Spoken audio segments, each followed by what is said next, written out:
These are some of the beautiful outdoor sights around Lake Coeur d'Alene in northern Idaho. Located next to the town of Coeur d'Alene, this lake boasts some of the best freshwater angling in the world. This massive body of water is a playground for boating and sport fishing alike. Chinook and kokanee salmon, as well as small and largemouth bass, are favorites here. Another species that is popular are northern pike. Northwest Outdoors is here with fishing host Hobart Manns and the Fins and Feathers Guide Service to fish for some of these ferocious fighting northern pike. Lake Coeur d'Alene is world-renowned for its ability to grow big pike. The state record was caught here, a fish that topped the scales at over 33 pounds. Guides Jeff Smith, Rick Caddy, and Larry Larson know every weed patch and every bay on the lake because they have been fishing for these warm water predators for a number of years now. Most of the time today. Right now we're in a pretty famous pike bay. It's called Couer Bay. Another bay close to town, pretty accessible. In fact, the last, I believe 3 state records have come from this bay, and it's the major spawning bay on this end of the lake, or one of the major spawning bays anyway. Big shallow flat, pretty typical pike water, a couple of shelves and a couple of drop-offs and a couple different weed lines here. A lot of them spawn in here, and it's a good pike bay. You can go up and down the lake and really pretty much every major bay. I mean, you could pull a map out of this lake and spot those bays, and almost every major bay has got weed growth like this, and you're going to find some pike water in every bay. So really this is an easy lake to get a map out, find out kind of what end you want to fish, and pick out the bays, and they're all going to be good weed bays like this. The pike being a weed fish, if you go to whatever bay you go to, any bay on the lake, and you find this weed growth, you're probably in the right spot. And then you have to kind of find the depth range of where they're hanging, and you'll find little pods of them. They don't really school, but you'll find little groups of them, like there's a few in this spot right here.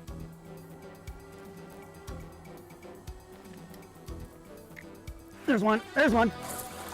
Woohoo! Yeah, he just come up there and nailed that thing. It's another small one, but he got that thing, man, oh man. All right. That plug was just sitting there.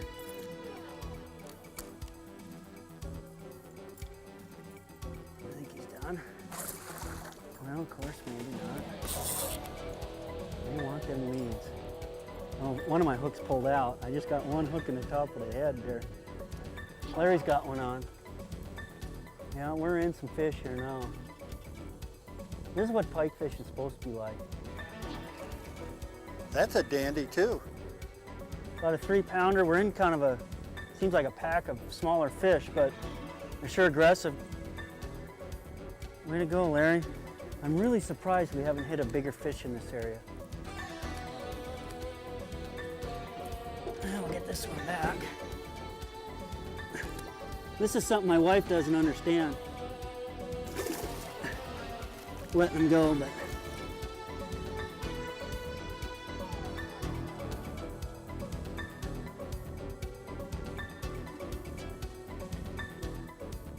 it seems like today they didn't want these things real aggressive.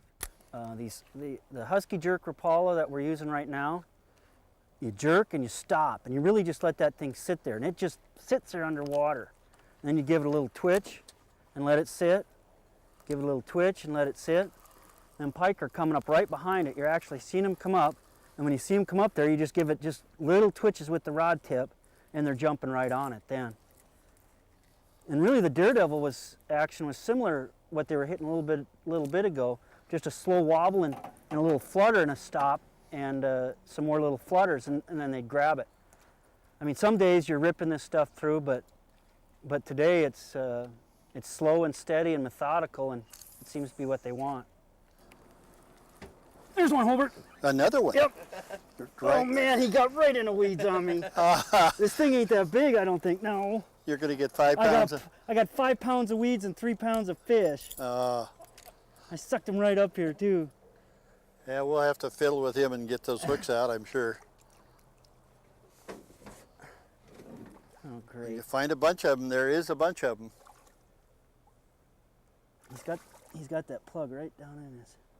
If you were going to keep a fish to eat in the lake, what size would you prefer? That one or something bigger or smaller? I'd say from that to about 6 pounds or maybe 8 pounds. Okay, anything over that's a female for spawn? Some of that, and the bigger ones, like a lot of fish, will get a little stronger tasting. Rick's got one. That one's about 2.5, maybe 3 pounds. But every bite's a good bite. I like them all. Now that one I couldn't see, it was kind of tucked behind and down in those weeds, but still fun. You were going to take one home for dinner. Is that the one, or are you going to get a bigger one? You know, about like this. In fact, my dad likes them. It's just him and my mom, so they'll take one even a hair smaller, and they'll just each have one side of them. But this one would eat okay too. The Cadman sticks one. All right. The lake is obviously pretty big, and I'm not sure how many miles of shoreline, but you must have more species than just pike and kokanee or such things as that. How many different species have you got here? Well, how about this? It's really one of the reasons we really like this lake. We can be out here casting for pike, and the next minute really trolling the main body for Chinook salmon. The lake is about 25 miles long, and there's lots of bays just like this one to pike fish. We could also be catching some largemouth bass or smallmouth bass in here as well. And so there's a good diversity.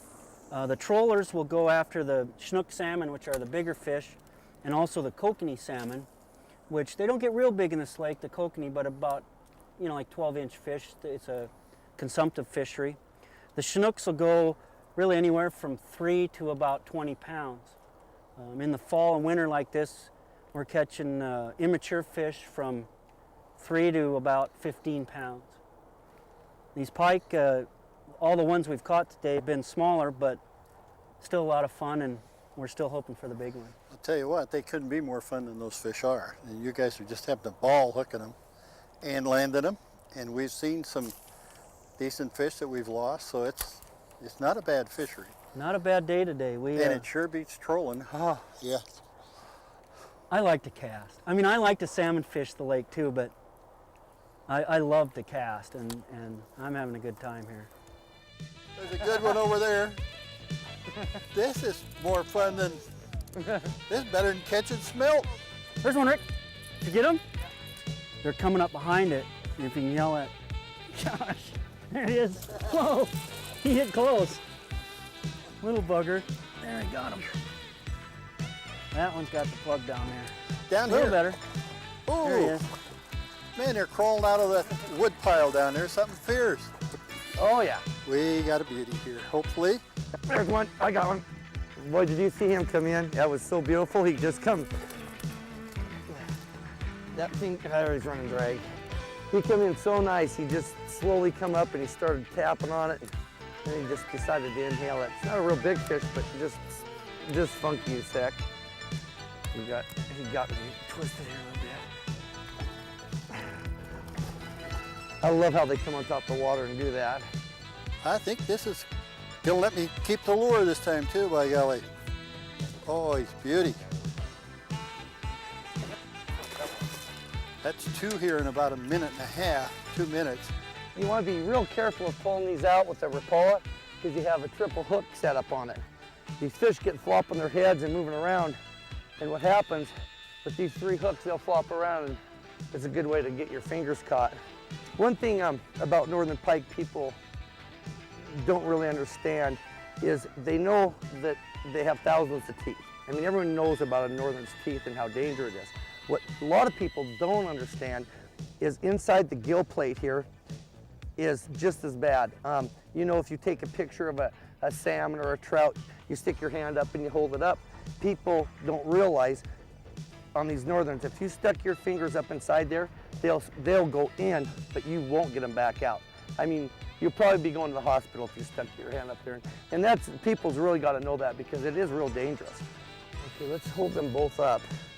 Then we'll talk about how good a fishing it is today.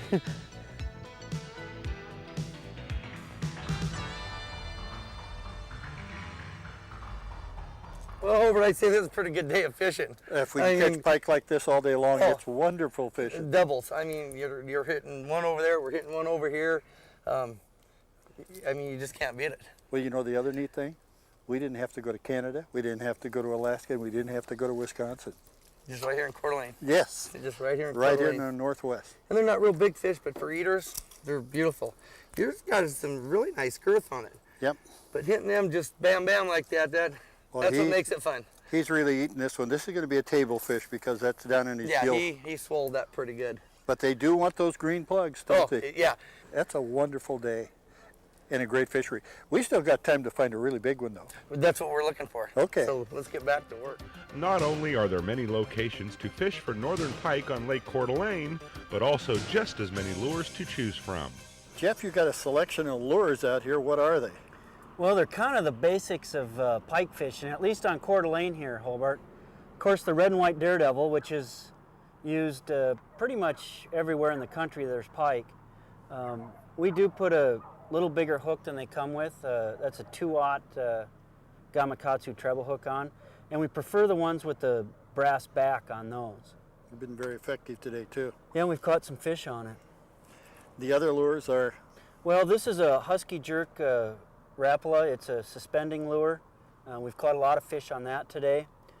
This fire tiger is a really good color for us, and we use it a lot. We also use one called a Tennessee shad. The ugly spinnerbait here, it's about I think it's a 3/8 ounce to a 1/2 ounce spinnerbait. This is the brown and orange. We like the orange blade on this one. It's a real popular one for Coeur d'Alene Lake. You can see we put a trailer hook on that. Very recommended for pike fishing. I put that trailer hook on and a piece of tubing, surgical tubing on sideways to hold that. But that'll get you a lot of extra bites there. Yeah, that stinger for short biters is a good deal. The other one I've got here is it's called a super shad wrap. This is the perch color. We use that one and also the fire tiger. It's a floating plug, but you jerk bait it in, and sometimes they'll hit it on top too. Of course, there's a lot of other lures to use for pike, but you know, if you've got this handful of spread of lures, you're probably in pretty good shape. There certainly are a lot of choices to attract northern pike. Guide Jeff Smith shows how to fillet your next catch. You'll see these pike are really easy to fillet. A lot easier than, say, a bass or other spiny ray fish. You don't have that big rib cage to go over. Okay. So it really slides down. They're simple to clean. And we're just going to straight fillet this one. I just take a cut right behind the gill, cut her down to the backbone. Then I take a little slit up the belly. I don't like the belly fat in there. And plus it gets you around that fin. Mm-hmm. And then you can fillet that fillet off. You just go right down to the backbone. And I'm just feeling the backbone as I go down. Right on down to the tail there. And then I just flop that fillet over. You can see the bones come right out with it there. And then I'll take my knife and cut right down to the skin. And then the trick here is you hold your knife steady and just wiggle the fish back. And that'll take that skin right off of there. Then all we have to do is take out those rib cage bones. And then we just cut those rib bones out, and this one will be ready. You'll have a nice, even that small fish, you can see you get a pretty nice fillet out of that. Yes, it is. It's a good looking fillet. And there's no problem with an additional Y bone or anything of that nature? There's still the Y bones in this fillet, but they're kind of between the flakes and they're pretty easy to cut out. Okay. I like the idea of the little belly cut because that certainly eliminates going into the body cavity in a fashion that would spread the enzymes over the rest of the fillet. Yeah, and if you cut right past this fin, then you won't get messed up going down that backbone. Then you just flop it over and do the other side. Now travel with Northwest Outdoors to the mountains near Leavenworth, Washington. Tucked away in the foothills of the Cascade Mountain Range is the winter playground of Mountain Springs Lodge. Here, wintertime adventure seekers can tour the surrounding landscape on fast-moving snowmobiles or sit back and take in the scenery on a horse-drawn sleigh. Mountain Springs is a collection of lodge buildings and cabins designed to resemble a campus setting. Summer activities are popular here, but the excitement builds every year when the snow hits the ground and the thunderous sounds of snowmobiles echoes through the trees.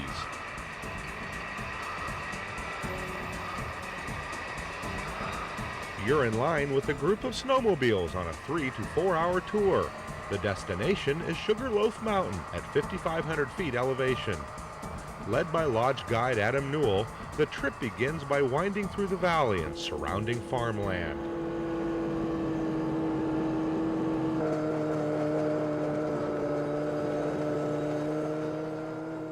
Our snowmobile program starts usually in November whenever we get good snow. And as soon as we get a few inches of snow, we can usually start right from the lodge here. We have about 300 miles of groomed trail out there, and many more miles that are not groomed, and we don't usually go on those. We'd like to make it as easy on our guests as we possibly can. We take a 1 hour, a 2, a 3, and a 4 hour trip, and for people who begin, we usually recommend a 1.5 to 2 hour trip. They get to see some really, really beautiful country and excellent trails as well. Soon, elevation gains tease the riders with gorgeous vistas that only promise to improve the higher up the mountain the group goes.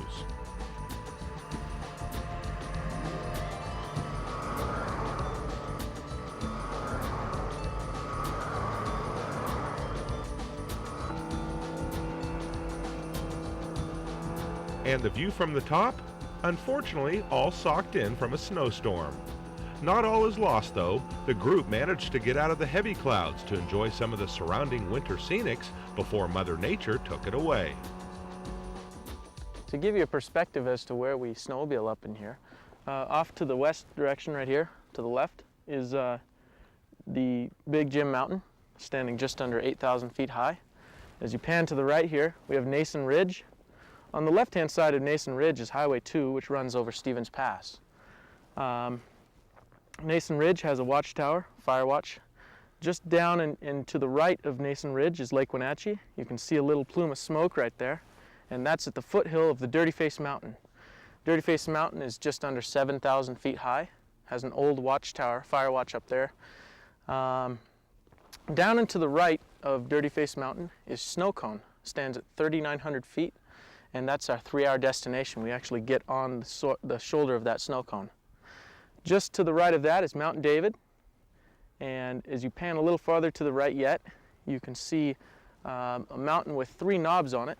That's Three Finger Jack, and Red Mountain Mine is up in that area as well. The Spider Meadow camping ground is up in that area. As you pan a little farther to the right, we have the Antietam Ridge, where we do the majority of our snowmobile tours. The Maverick Saddle is the small knob up in there, and you can see where the devastation of the fires in 1994 occurred.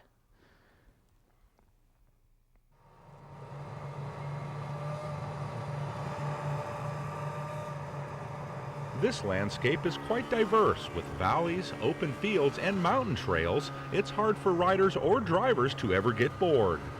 With the afternoon light fading fast, Adam decided to head back to the lodge and hope for a sunny day tomorrow and a trip to the snow cone. Day 2 does turn out to be a bluebird day, so Adam sets out with a couple of fellow guides to the popular destination Snow Cone, just 3 hours round trip. Snowmobiling is growing in popularity every year. For adventure seekers that don't own a sled, as they are sometimes referred as, facilities like Mountain Springs allows visitors from around the world to get up close and personal with the outdoors in the Northwest. Snowmobiling is a unique activity in that it's fairly new. You can see a lot of country. The country is beautiful at this time of year. It's covered with snow. You see the mountains. You see the reflections up there, and it's a truly wonderful experience. It's not uncommon for people to come back to the lodge and say that they had the most fun that they've ever had in their entire lives on a snowmobile trip. And of course that makes us feel wonderful when people have that kind of experience out here. And we hear that comment quite often, but it has to do with the joy of being in the outdoors, with the joy of being with a group of people, seeing great things, stopping for pictures. The guide is going to throw in a little history along the way, and he's going to make it as comfortable and as good an experience for you as he possibly can. But you have a blend of nature, people, the exhilaration of driving that snowmobile down good trails that are, for the most part, really well groomed. And so it all goes together to make a fantastic experience. Adam's group finally reaches the base of Snow Cone, a small treeless hill in the forest. From here, the views and the fun are fantastic. Okay, Jed, why don't we see if you can climb the snow cone today? All right?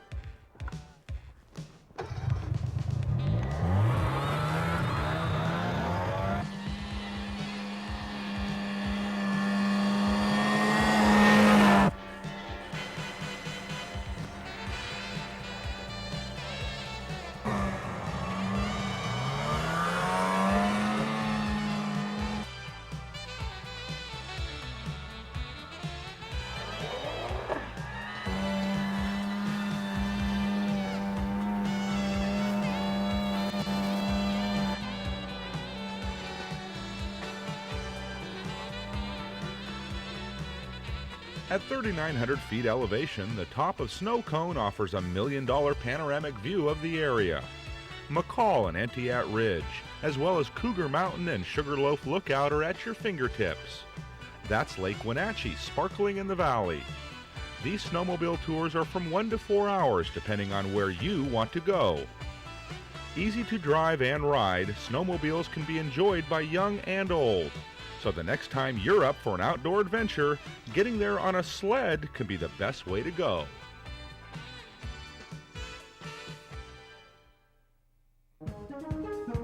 Learn more about fishing for northern pike in Idaho or snowmobiling in central Washington